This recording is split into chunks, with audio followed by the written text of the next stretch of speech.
नमस्कार दोस्तों, मैं डॉक्टर प्रीति भारद्वाज। मैं आप सभी का मेरे फिजियो चैनल पर स्वागत करती हूँ। आज हम बात करेंगे सियाटिका के बारे में, यानी कि सियाटिका के बारे में आज ब्रीफली हम जानेंगे। इस वीडियो में आपको एक्सप्लेन किया जाएगा सियाटिका होता क्या है, किस वजह से होता है और इसके किस तरह के सिम्टम आपको बॉडी में देखने को मिलते हैं। तो हमारे साथ वीडियो में लास्ट तक बने रहें और समझें सियाटिका के बारे में। सियाटिका कोई बीमारी नहीं है, यह बस एक सिम्टम है, यानी कि एक नर्व होती है जिसका नाम होता है सियाटिका। सियाटिका नर्व हमारी यानी कि बैक में से सबसे नीचे वाला जो हिस्सा होता है जिसको हम लंबर रीजन बोलते हैं, सबसे लास्ट के L4, L5, S1 से ये 3 नर्व्स निकलती हैं जो एक साथ मिलकर फिर एक मोटी नर्व बना लेती हैं जिसको सियाटिका नर्व बोलते हैं। और फिर वो हमारे पैर में पूरा नीचे तक जाती है और इसका 2 डिस्ट्रीब्यूशन हो जाता है, यानी कि 2 पार्ट में ये बढ़ जाती है। तो सबसे पहले हम अपनी रीढ़ की हड्डी को समझते हैं, यानी कि स्पाइन को समझते हैं कि उसके पार्ट क्या क्या होते हैं। जो हमारी नेक होती है इसको हम सर्वाइकल रीजन बोलते हैं। इसमें कोई दिक्कत आ जाए, आपने सुना होगा सर्वाइकल स्पॉन्डिलोसिस, सर्वाइकल स्पॉन्डिलोलिस्थेसिस, तो इस तरह की डिसीज होती है। इससे नीचे वाले हिस्से को बोलते हैं हम थोरेसिक रीजन, यानी कि जो पीछे आपकी ऊपर पीठ वाला हिस्सा होता है उसको थोरेसिक रीजन बोलते हैं। थोरेसिक आउटलेट सिंड्रोम जैसी, या फिर आपकी कमर में दर्द होना शुरू हो जाए पीठ के ऊपर वाले हिस्से में, अगर आप स्टूडेंट हैं बहुत देर तक पढ़ते हैं तो आपकी स्टिफ होना स्टार्ट हो जाती है। इसके लिए भी हमने एक वीडियो डाल दिया गया है अपने चैनल पर, तो आप हमारे चैनल पर विजिट करें और उसमें जो एक्सरसाइज बताई गई हैं उन्हें फॉलो करके आप इस पेन को ट्रीट कर सकते हैं। इससे नीचे जाते हैं, जो हमारी वेस्ट वाला रीजन होता है उसे हम बोलते हैं लंबर रीजन, और उससे नीचे हमारा सैक्रम और कॉकेक्स, यानी कि जो जुड़े हुए होते हैं, और कॉकेक्स रीजन एक बनाता है। तो चलिए, सबसे इम्पोर्टेंट जो हमारा हिस्सा होता है वो होता है लंबर रीजन, यानी कि अक्सर हमारे लंबर रीजन में ही हमें बहुत ज़्यादा प्रॉब्लम आनी स्टार्ट हो जाती है। तो सियाटिका जो प्रॉब्लम होती है वो भी हमारे लंबर रीजन में ही आती है, यानी कि L4, L5 से अगर किसी वजह से कोई परेशानी हो जाए तो उसे L4, L5 के बीच में से जो डिस्क होती है, यानी कि इस तरीके से एक वो जेली का स्ट्रक्चर होता है। हमारे जो मनके होते हैं, यानी कि जो बोन्स होती हैं, इस तरीके से आपकी वर्टिब्रा, उनके बीच में ये डिस्क हमें मिलती है।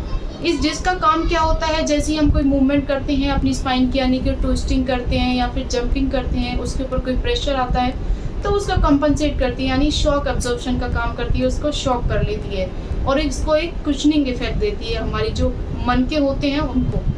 लेकिन अगर किसी भी वजह से इनमें कोई दिक्कत आ जाए, आपका वो जेली स्ट्रक्चर यानी कि जो डिस्क वाला पार्ट है वो थोड़ा बाहर निकल जाए, या फिर कोई भी और रीज़न हो, तो उसकी वजह से फिर क्या होता है, आपको बैक पेन आना स्टार्ट हो जाता है।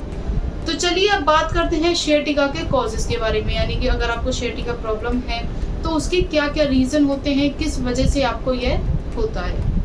फर्स्ट आपका रीज़न होता है कि अगर आपको कोई भी इंजरी हुई हो, यानी कि अगर आप सडन फॉल हुआ, आप गिरे हो, तो इस वजह से भी फिर क्या होता है, आपका वहाँ डैमेज हो जाता है, आपकी डिस्क बाहर निकल सकती है, जिससे वो क्या होती है, नर्व्स के ऊपर प्रेशर डालती है, तो फिर आपको पूरा पेन आना स्टार्ट हो जाता है। सेकेंड रीज़न होता है अगर आपको स्लिप डिस्क हुई हो या डिस्क बल्ज हुआ हो, जैसे अगर L4, L5 के बीच में हुआ तो L4, L5 स्लिप डिस्क उसको बोलते हैं। ये मोस्टली ये L5, S1 के बीच में भी होती है, वहाँ पे डिस्क बल्ज आपको देखने को मिलता है। उसमें आपकी डिस्क बाहर निकल के आपकी नर्व्स के ऊपर प्रेशर डालती है और नर्व्स को बार बार इरिटेट करने की वजह से फिर क्या होता है, फिर आपको पेन आना स्टार्ट हो जाता है। इसके और भी रीजंस होते हैं, जैसे आर्थराइटिस चेंजेस आना स्टार्ट हो जाए, तो उसकी वजह से क्या होता है, आपकी बोन्स वीक होना स्टार्ट हो गई हैं, अब वो बहुत ज़्यादा प्रेशर नहीं ले पाती है। अगर किसी भी वजह से आप झटके के साथ खड़े हुए हो या बैठे हो तो उससे भी इससे आपकी कमर के ऊपर असर देखने को मिलता है। इसका रीज़न एक और होता है लंबर कैनाल स्टेनोसिस, यानी कि अगर के लंबर रीजन में किसी भी वजह से वो मनके धीरे धीरे घिसना स्टार्ट हो गए हैं, तो जो कैनाल है उसकी नैरोइंग होना स्टार्ट हो गई है, और वो क्या करती है, जो नर्व्स उसमें से पास होती हैं कैनाल में से, उनकी नैरोइंग होने की वजह से अब नर्व्स के ऊपर प्रेशर आना स्टार्ट हो गया है। नर्व के ऊपर प्रेशर आते ही तो जो नर्व के सिम्टम होते हैं फिर वो आपको देखने को मिलते हैं।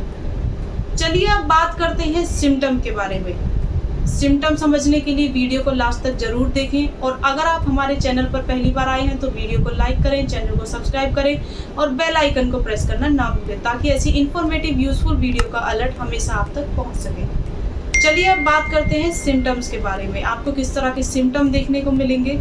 फर्स्ट इसका सिम्टम होता है कि आपको अपनी बैक से और अपने पैर की हील तक पूरा दर्द महसूस होता है, आपको झुनझुनी जैसा लगता है। और इसका मेन सबसे बड़ा सिम्टम है कि पेशेंट को जब पेन होता है, अगर वो थोड़ा रेस्ट करे तो उसके साथ उसका पेन ठीक हो जाता है। लेकिन जैसे फिर से वो एक्टिविटी करना स्टार्ट कर देता है या बहुत लंबे समय तक खड़ा होता है तो फिर से उसको वो पेन परेशान करना शुरू कर देता है। अक्सर इसमें देखा जाता है कि पेशेंट को अपने पैरों में झुनझुनी, झंझनाहट जैसा महसूस होना शुरू हो जाता है। पेशेंट यह भी कंप्लेन करता है कि उनको पैरों में ऐसे सोया सोया महसूस हो रहा है और चलने पर उनको बहुत ज़्यादा भारीपन या फिर पिंडलियों में दर्द भी उनको होता है। इसके साथ साथ पेशेंट यह भी कंप्लेन करते हैं कि उनको अपने पैरों में बहुत ज़्यादा कमजोरी महसूस होती है। जैसे ही वो खड़े होते हैं तो उनको लगता है कि उनके पैर उनको सपोर्ट नहीं कर पा रहे हैं और उनके पैरों में दर्द होना शुरू हो जाता है। यह किस वजह से होता है? क्योंकि आपके जो स्पाइन के स्ट्रक्चर है वो धीरे धीरे उनके ऊपर असर होना स्टार्ट हो गया है। तो इसकी वजह से जो साइड के आपकी ब्लड सप्लाई है यानी मस्कुलर जो स्ट्रक्चर है, अगर उनके ऊपर असर होएगा तो फिर उसके सिम्टम भी आपको देखने को मिलेंगे, जैसे झुनझुनी, पैरों में कमजोरी, झंझनाहट या चींटियां काटने जैसा या फिर पैरों में सोया सोया जैसा महसूस होता है। तो यह वो सिम्टम होते हैं जो अक्सर पेशेंट में देखने को मिलते हैं। अगर आपको इस तरह के सिम्टम देखने को मिल रहे हैं तो तुरंत ही अपने पास किसी फिजियोथेरेपिस्ट के पास जाकर कंसल्ट करें। उनको बताएं कि यह प्रॉब्लम आपको कब से स्टार्ट हुई है। इस तरह के पेन को, इस तरह के सिम्टम को कभी इग्नोर नहीं करना चाहिए, क्योंकि अगर ये प्रॉब्लम बढ़ती गई तो बहुत ज़्यादा सीवियर भी हो सकती है। इसके लिए फिर आप ट्रीटमेंट लेना शुरू करें।